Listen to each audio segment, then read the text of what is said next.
پر میں سمجھتا ہوں کہ بہت مختصر لیکن بہت مفید ہے۔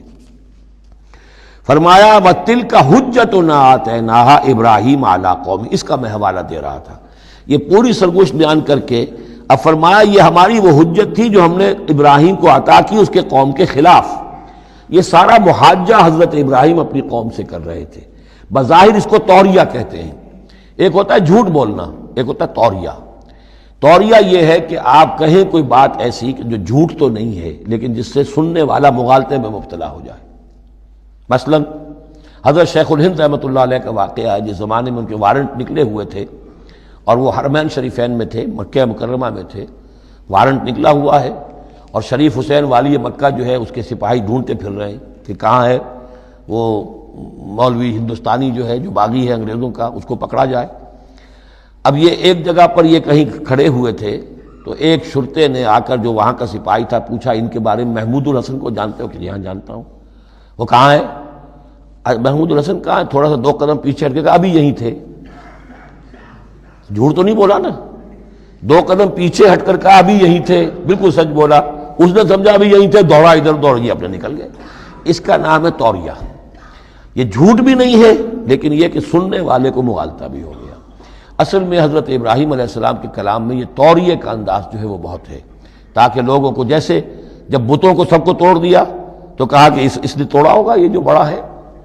جو صحیح سالم کھڑا ہوا ہے بڑا بت، اور تیشہ بھی جو ہے جس سے توڑا تھا سب کو وہ اس کی گردن میں لگا دیا کہ یہ جو ہے جو آلہ ہے، آلہ واردات بھی اسی کے پاس سے برآمد ہو رہا ہے، اور یہ سالم ہے، باقی سب ٹوٹ گئے ہیں، تو قرائن کی شہادت بھی ہے کہ یہی ہے، پکڑو اس کو۔ تو یہ ہوتا ہے ان کو سمجھانے کے لیے کہ وہ سوچیں، دروں بینی پر آمادہ ہو جائیں۔ تو یہ ہے میرے نزدیک ان آیات کا محل یہ ہے۔ وَتِلْكَ حُجَّتُنَا آتَيْنَاهَا إِبْرَاهِيمَ عَلَىٰ قَوْمِهِ، اور یہ ہماری وہ دلیل تھی جو ہم نے عطا فرمائی ابراہیم کو اس کی قوم کے خلاف۔ نرفع درجات من نشاء، ہم بلند کرتے ہیں درجے جن کے چاہتے ہیں۔ اب ظاہر بات ہے یہاں کہنے کا مقصد یہ ہم نے ابراہیم کے درجے بہت بلند کیے۔ ان ربک حکیم علیم، یقیناً تیرا رب حکیم اور علیم ہے۔ وَوَهَبْنَا لَهُ اسحاق وَيَعْقُوبَ، اب وہ گلدستہ شروع ہو رہا ہے، اور ہم نے اسے عطا فرمایا اسحاق جیسا بیٹا، یعقوب جیسا پوتا، کلن ہدینا، سب کو ہم نے ہدایت دی، وَنُوحًا ہدینا من قبل، اور نوح کو ہم نے ہدایت دی تھی ان سے بھی پہلے، ومن ذریتہ، اور ان کی اولاد میں سے، حضرت ابراہیم کی اولاد میں سے، داود و سلیمان و ایوب و یوسف و موسیٰ و ہارون، کیسے کیسے عظیم نبی ہم نے اٹھائے، داود جیسا بادشاہ، سلیمان جیسا بادشاہ، ایوب اور یوسف اور موسیٰ اور ہارون، وَكَذَلِكَ نَجْزِي الْمُحْسِنِينَ، اسی طرح ہم بدلہ دیتے ہیں محسنین کو۔ یہ لوگ ظاہر بات ہے کہ ایمان کی اس بلند ترین منزل پر فائز تھے جس کو ہم پڑھا ہے سورہ مائدہ میں کہ ثم اتقوا واحسنوا واللہ یحب المحسنین، وزکریا ویحییٰ وعیسیٰ والیاس، مزید برآں زکریا جیسے نبی، یحییٰ جیسے نبی، عیسیٰ علیہ السلام، والیاس کل من الصالحین، یہ سب کے سب نیک بختوں میں سے تھے، واسماعیل والیسع ویونس ولوطا، اور اسماعیل اور الیسع اور یونس اور لوط، وکلا فضلنا علی العالمین، سب کو ہم نے تمام جہان والوں پر فضیلت دی، ومن آبائہم، اور ان کے آباء و اجداد میں سے بھی، وذریاتہم، اور ان کی نسلوں میں سے بھی، واخوانہم، اور ان کے بھائیوں میں سے بھی، واجتبیناہم، ہم نے ان کو چن لیا، پسند کر لیا، سلیکٹ کر لیا، وہدیناہم الی صراط مستقیم، اور ہم نے ان کو ہدایت دی سیدھے راستے کی طرف۔ ذالک ھدی اللہ یہدی بہ من یشاء من عبادہ، یہ اللہ کی وہ ہدایت ہے جس کی وہ ہدایت بخشتا ہے جس کو چاہتا ہے اپنے بندوں میں سے۔ وَلَوْ أَشْرَكُوا، اور اگر بالفرض وہ بھی شرک کرتے، لَحَبِطَ عَنْهُمْ مَا كَانُوا يَعْمَلُونَ، ان کے بھی سارے اعمال حبط ہو جاتے۔ شرک اتنی بری شے ہے، اتنے اونچے اونچے مراتب، اتنے اعلیٰ اعلیٰ مقامات، اللہ کی محبوب شخصیتیں، اولو العزم پیغمبر اور یہ عظیم انبیاء، لیکن بالفرض یہ سمجھانے کے لیے، ظاہر بات ہے کوئی امکان نہیں تھا کہ وہ شرک کرتے، لیکن ہمیں سمجھانے کے لیے شرک وہ شے ہے، ان اللہ لا یغفر یشرک بہ ویغفر ما دون ذلک لمن یشاء ولو اشرکوا لحبط عنہم ما كانوا یعملون، اگر وہ شرک کرتے تو ان کے بھی تمام اعمال حبط ہو جاتے۔ اولئک الذین آتیناہم الکتاب والحکم والنبوۃ، یہ وہ لوگ ہیں جن کو ہم نے کتاب دی، اپنی حکمت اور شریعت سے نوازا، نبوت سے سرفراز فرمایا، وَإِن يَكْفُرْ بِهَا هَؤُلَاءِ، اور اگر کفران نعمت کریں یہ لوگ اس کی، یہ جو آیات اب اللہ تعالیٰ نے دی ہیں تمہیں اے محمد صلی اللہ علیہ وسلم، اگر یہ لوگ ان آیات کی اب ناشکری کر رہے ہیں، کفران نعمت کر رہے ہیں، اگر وہ ان سے فائدہ نہیں اٹھا رہے، ان کی روشنی سے اپنے دلوں کو منور نہیں کر رہے، فقد وکلنا بہا قوما لیسوا بہا بکافرین، تو ہم نے ایک اور قوم کو تیار کر رکھا اس کام کے لیے کہ وہ اس کی ناقدری نہیں کرے گی، یعنی یہ کہ مدینہ کے انصار انشاءاللہ اس کی قدر کریں گے۔ مکے کے یہ لوگ جو ہیں اگر ناقدری کر رہے ہیں محمد صلی اللہ علیہ وسلم، اور تمہاری باتیں جو ہیں اب تک 10-11 برس ہونے کو آ گئے ہیں، اس کے نتائج جو ہیں بڑے ہی کم سے کم یہ کہ مایوس کن نہیں تو دل شکن ضرور ہے۔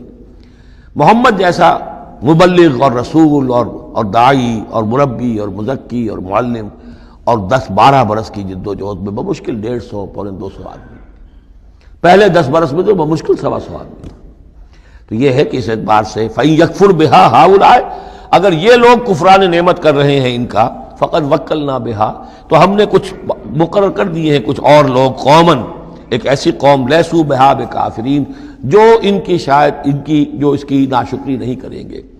کچھ پتہ نہیں یہ ہماری جو دعوت رجوع القرآن ہے جو کہاں کہاں پھیل رہی ہے، تو یہ بہرحال یہ آیت بڑی اہم ہے اس اعتبار سے۔ آج کے دور میں خاص طور پر یہ ہے کہ کوئی مایوسی انسان کو ہونی نہیں چاہیے، ہمیں تو پتہ بھی نہیں ہے کہ کہاں کہاں یہ بات پھیل رہی ہے، ممکن ہی نہیں ہے مجھے معلوم ہو کہ میرے کیسٹ کہاں کہاں پہنچ گئے۔ وہ تو جہاں کہیں بھی جاتا ہوں، دیکھتا ہوں، سنتا ہوں، کوئی کہتا ہے میرے پاس 300 کیسٹ آپ کے ہیں، کوئی کو ملتا ہے میرے پاس اتنے کیسٹ آپ کے ہیں، میں سنتا ہوں۔ تو اب یہ دعوت پھیل رہی ہے، اب یہ میں نہیں کہہ سکتا کہ کس جگہ پر یہ جڑ پکڑے زمین کے اندر، اور یہ انقلابی دعوت جو ہے قرآن کی وہ وہاں ایک تناور درخت بنے، ایک تحریک زبردست انقلابی اٹھے۔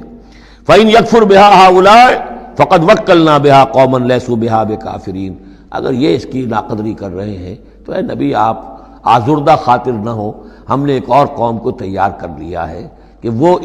اس کی ناقدری نہیں کریں گے۔ اولئک الذین ھدی اللہ فبہداہ مقتدہ،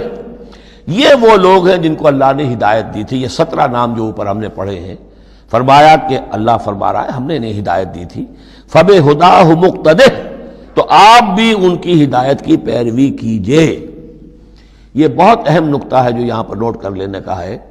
کہ جو بھی سابقہ انبیاء کے معاملات کہیں آئیں اور ان کی نفی نہ آئے، وہ چیز گویا کہ ہم مسلمانوں کے لیے بھی وہ چیز جو ہے وہ اس قابل ہے کہ ہم اس کی اتباع کریں، اس کی پیروی کریں، اس کو مانیں۔ چنانچہ اسی اعتبار سے یہ رجم اور قتل مرتد، یہ 2 سزائیں جو ہیں یہ ہمارے ہاں اہل سنت نے اور سب تمام مسلمانوں نے یہ لی ہے کہ رجم کی سزا قرآن میں نہیں ہے، یہ سابق شریعت کی سزا ہے جس کو حضور نے برقرار رکھا ہے۔ قتل مرتد کا ذکر بھی قرآن مجید میں نہیں ہے، ایک بھی سابق امت کے اندر سابق شریعت کی سزا ہے جس کو برقرار رکھا گیا ہے۔ جب تک کسی شے کی نفی نہ ہو جائے سابق جو بھی شریعت ہے اس کی، اس وقت تک یہ ہے کہ وہ چیز بھی لاگو رہے گی۔ فرمایا اولئک الذین ھدی اللہ فبہداہ مقتدہ قل لا اسألکم علیہ اجرا، اور کہہ دیجئے کہ میں تم سے اس پر کسی اجر کا طالب نہیں ہوں، میں نے تم سے کوئی محنتانہ کبھی طلب نہیں کیا، تم سے کوئی معاوضہ نہیں مانگا۔